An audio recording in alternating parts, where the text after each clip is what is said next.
तो यानी यहां पर हम देख रहे हैं पांचवा यानी क्या है नियम है, चौथा नियम यानी सॉरी पांचवा नियम देख रहे हैं। यानी यदि मूल क्रिया के प्रथम अक्षर में वो हो और उसका प्रथम और द्वितीय में क्या होना चाहिए, वो का परिवर्तन होना चाहिए। तो यहां पर यानी देखिए यानी मुख्य क्रिया धोना है, अब प्रथम और द्वितीय में क्या कहा है यानी वो है, तो उसे क्या करना है, वो करना है रस्व उ। तो अब रस्व उ करने के लिए हमें यहां पर देखना है यानी धोना है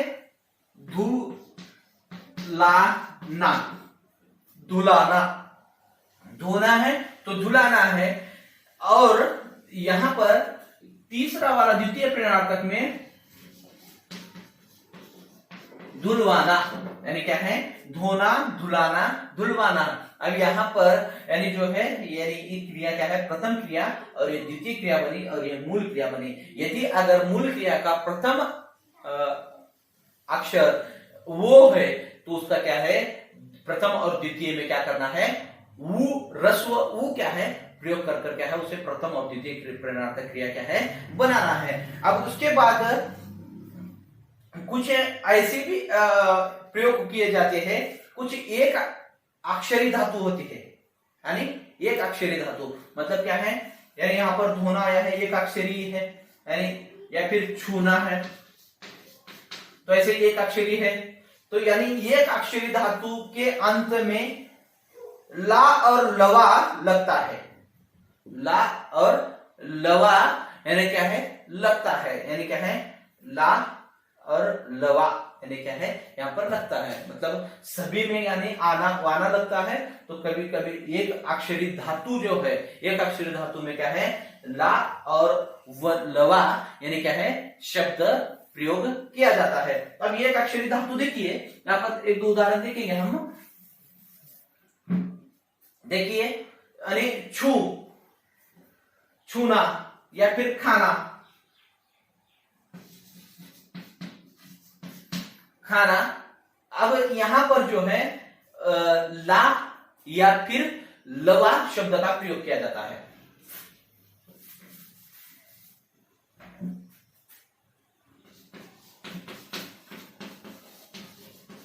लवा या ला या लवा शब्द का एक अक्षरी धातु में, यानी एक अक्षरी धातु मतलब क्या है सिर्फ एक ही अक्षर आया है और उसके बाद क्या है ना धातु लगा हुआ है, तो ऐसे इनमें क्या होता है ला या लवा का प्रयोग होता है। अब यहां पर खाना है तो यानी खाना शब्द में क्या है प्रथम दीर्घांत अक्षर स्वर यानी क्या है बन जाता है, यानी जो दीर्घ है वो क्या है रस्व बन जाता है, दीर्घ है तो रस्व यानी क्या है बन जाता है।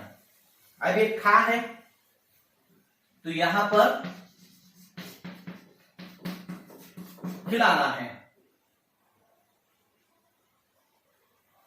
तो यहां पर ये दीर्घ था, यहां पर आ है दीर्घ है यानी यहां पर रस्व बना है, खिलाना बना है।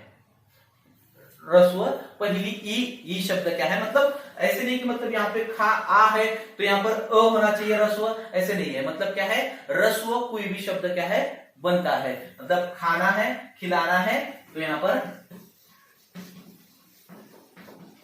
खिलवाना है। और उसके बाद कुछ एक अक्षरी धातुओं से केवल एक ही प्रथम प्रेरणार्थक की क्रिया बनती है, कुछ ऐसी भी है यानी क्या है एक अक्षरी धातु से क्या है यानी एक ही प्रेरणार्थक क्रिया बनती है, वो है यानी प्रथम प्रेरणार्थक की क्रिया बनती है। कुछ ऐसी एक अक्षरी धातु भी है जिनसे क्या है द्वितीय प्रेरणार्थक शब्द निर्माण नहीं होता है, सिर्फ प्रथम प्रेरणार्थक की क्रिया क्या है बनती है, जैसे कि लेना, लेना शब्द है यहाँ पर यानी ले के अंदर क्या है यानी ले है यहाँ पर, तो यानी एक अक्षरी है तो यानी क्या है यहाँ पर क्या बनता है लिवाना, उसके आगे वाला कोई बनता ही नहीं है। अब ये यहां पर जो है इस तरह से क्या है यानी हमने 5-6 नियम देखे हैं, यानी 5-6 नियमों में क्या है, एक अक्षरी और दो अक्षरी यानी जो है यानी देखे हैं। यानी यहाँ पर एक अक्षरी अगर आता है, कुछ ऐसे भी शब्द है एक अक्षरी जिनमें यानी क्या है, लेना है, लिवाना शब्द बना है, लेकिन द्वितीय प्रेरणार्थक शब्द नहीं बना है, बनते नहीं है। व्याकरण में कुछ ऐसे शब्द है। अब उसके बाद यानी आप ऐसे सोचेंगे कि मतलब अगर स्वर पहले से ही है यानी रस्व है तो उसका दीर्घ होता है क्या? बिल्कुल भी नहीं होता है। जैसे अगर यदि कुछ ऐसे शब्द है, प्रथम धातु में अगर रस्व आए है या फिर ई या फिर उ, तो उसमें कोई परिवर्तन या बदलाव नहीं होता है। अब जैसे कि देखिए करना, अब यहां पर करना है, अब ये क आया है तो यानी यहां पर जो है यानी क के अंदर अ छुपाया हुआ है स्वर, तो यानी इसका क्या है, दीर्घ नहीं बनता है, ना ही यानी रस्व बनता है। वो जैसे के वैसे क्या है, यहाँ पर रस्व में ही क्या है, कोई परिवर्तन न करते हुए क्या है, वैसे ही रहता है प्रथम प्रेरणार्थक में। जैसे कि कराना और यहाँ पर करवाना। और देखिए यानी उछलना,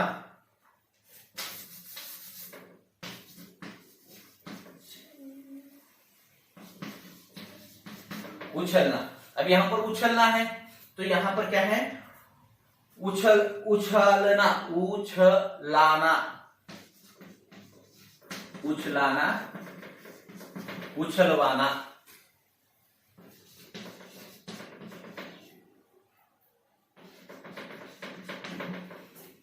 यदि पहले शब्द के मूल अक्षर में, यदि पहले क्रिया के मूल अक्षर में अगर अ, ई या वो आता हो तो उसका कोई भी परिवर्तन नहीं होता। जैसे कि यहाँ पर उदाहरण दिया है मैंने, यानी करना, कराना, करवाना, उछलना, उ आया है, क में अ आया है, यानी जैसे कि वैसे यहाँ पर क्या है, प्रयोग किए गए हैं। तो यहाँ पर प्रेरणार्थक क्रिया इस तरह से बनाई जाती है, इनके नियम भी बताया है, समझाया है। और साथ ही साथ अब मैं आप लोगों को बताया कि मतलब यानी बोर्ड एग्जाम में इसके ऊपर 2 सवाल किस तरह से पूछे जाते हैं प्रेरणार्थक क्रिया के बारे में, यानी 2 सवाल पूछे जाते हैं इस तरह से।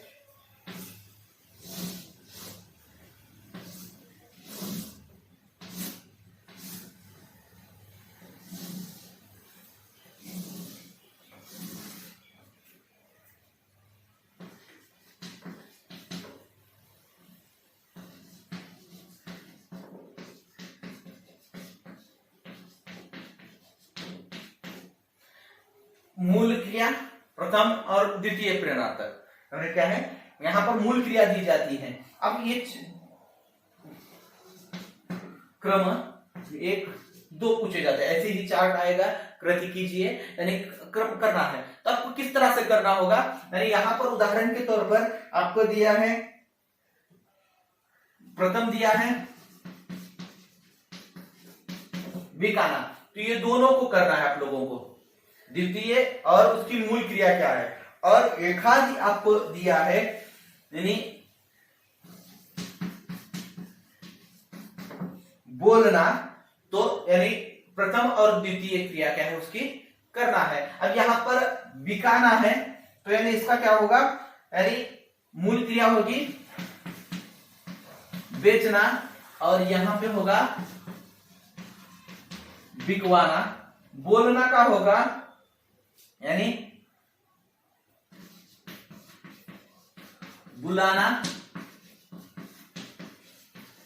बुलवाना, यानी वो का ऊ में हमें क्या है करना है, हमने ये नियम देखे हैं। तो इस तरह से आपको क्या है यहाँ पर 2 अंक प्राप्त होते हैं, मतलब सही क्रिया के लिए 2 अंक और प्रेरणार्थक क्रिया के लिए 2 अंक, या कभी कभार इसके लिए और उसके लिए 1, यानी पेपर जो है निकालने वाले पर डिपेंड है कि मतलब और भी देंगे या फिर सवाल यानी पूछे जाएंगे। तो यानी इसके लिए यहाँ पर क्या है, इसे आपको क्या है ध्यान से समझना है। अब यहाँ पर जो क्रियाओं में प्रेरणार्थक क्रिया है, सहायक क्रिया है, या प्रेरणार्थक क्रिया किस तरह से की जाती है, या सहायक क्रिया किस तरह से करना है, यानी इसमें अगर कहीं पर भी समस्या हो तो आप क्या है कमेंट कर पूछ सकते हैं। जो भी यहाँ पर जो बताया गया है इसमें अगर आपको कोई समझ नहीं आया हो तो आपको क्या है कमेंट कर क्या है पूछना है। और होमवर्क जो रहेगा, सहायक क्रिया किसे कहते हैं, उसकी परिभाषा और उसका उदाहरण, और सहायक क्रिया का यानी जो कि दिया गया है मतलब उदाहरण के साथ, यानी किस तरह से की जाती है, भूतकाल में भी करना है और भविष्य काल में भी, इनके दोनों के उदाहरण देने हैं। फिर उसके बाद प्रेरणार्थक क्रिया, प्रेरणार्थक क्रिया किसे की जाती है, प्रथम प्रेरणार्थक की परिभाषा क्या है, द्वितीय प्रेरणार्थक की परिभाषा क्या है, और साथ ही साथ उनकी जो नियम बताए गए हैं, यानी नियमों के आधार पर भी क्या है एक एक क्रिया क्या है नियम लिखिए, यानी नियम लिखकर उसमें एक उदाहरण क्या है बनाकर लिखिए, मूल क्रिया लिखिए, उसके बाद प्रथम लिखिए, द्वितीय लिखिए, ऐसे बनाकर क्या है आपको होमवर्क आपको क्या है देना है। जो भी समस्या है आप क्या है पूछ सकते हैं। धन्यवाद, थैंक यू।